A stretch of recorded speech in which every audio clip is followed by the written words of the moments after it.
참미스님 미승환 신부입니다. 오늘 68일차 주의하고 처신하고 위험 중에 하느님께 의탁함이라는 주제는 우리가 살아가면서 내 삶의 중심을 어디다 두는지 또 다른 차원의 이야기를 하게 됩니다. 뭐냐면 우리는 무언가 열심히 한다고 하지만 그 열심히 한 것 때문에 길을 잃을 수도 있기 때문이죠. 유다인들은 율법을 지킴으로써 하느님이 자신들과 함께 있다고 믿었습니다. 지키면 지킬수록 하느님께서 더 많은 은총을 준다고 생각했죠.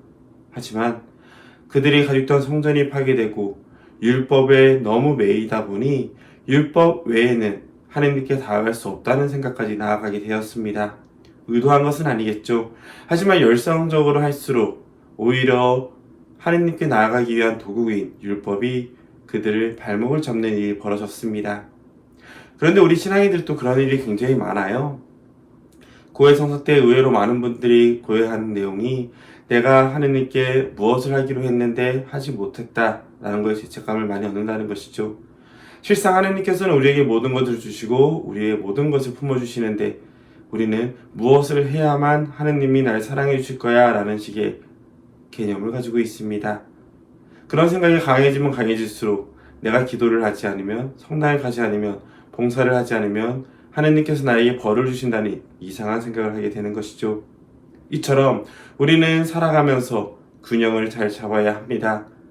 두 발은 땅에 있지만 두 눈은 하늘을 바라보는 것처럼 세상과 함께 하느님께 나아갈 수 있어야지 세상의 것을 탐하다가 하느님께 나아가지 못하거나 혹은 하느님을 전하는 사람에게 외워서 정작 하느님께 나아가지 못하는 어리석음을 보이기도 합니다.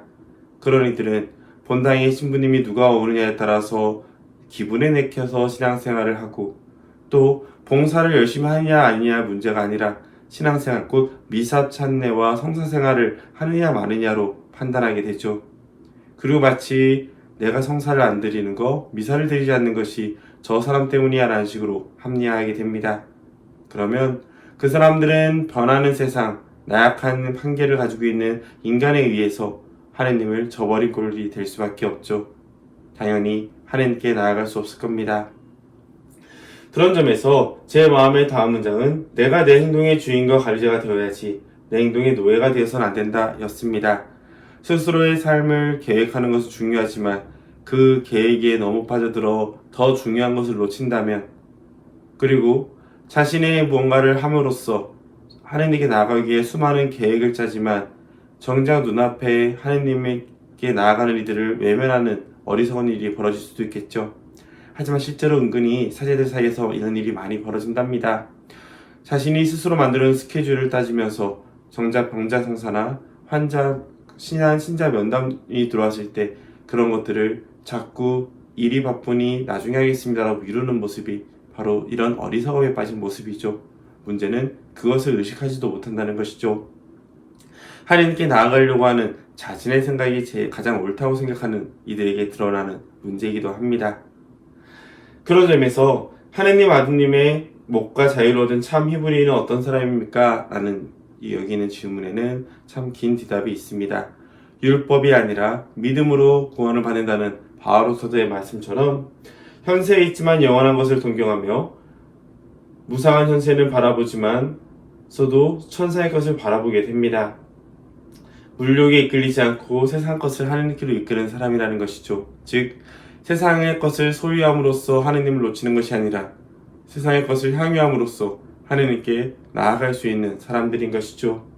그런 점에서 저는 제 삶의 주인이 되기 위해서 노력하는 부분이 바로 이 부분입니다.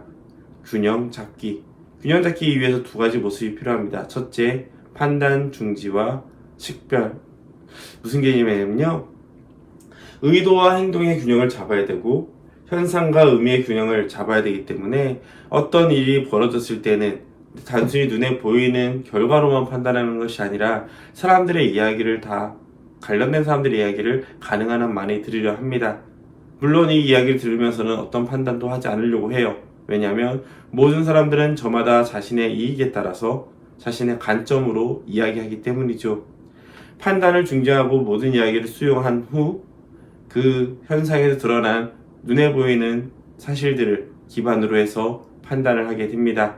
판단의 기준은 바로 가톨릭 교회의 가르침이며 그 식별의 기준이죠. 바로 이러한 것이 식별의 과정이에요. 이야기를 드릴 때 최근에 시노드에 쓰는 것처럼 경청이라는 것은 판단 중지하고 모든 것을 듣지만 그 들은 이야기 안에서 분명한 기준을 잡고 선택하는 것은 식별의 영역이라는 것이죠. 바로 이렇게 판단 전지와 식별을 할 때 우리는 흔들리지 않고 내 삶은 주인이 되어서 나아갈 수 있을 겁니다. 여러분들도 내 삶의 주인이 되려면 어떻게 하는지 각자 이야기를 나누면 좋을 것 같아요.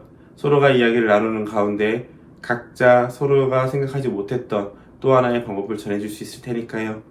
여러분들이 자기네 삶의 주인이 되었을 때 비로소 세상에 매이지 않고 사람에 매이지 않고 하느님께 나아갈 수 있다는 거 기억하면서 오늘도 좋은 묵상 되었길 바랍니다.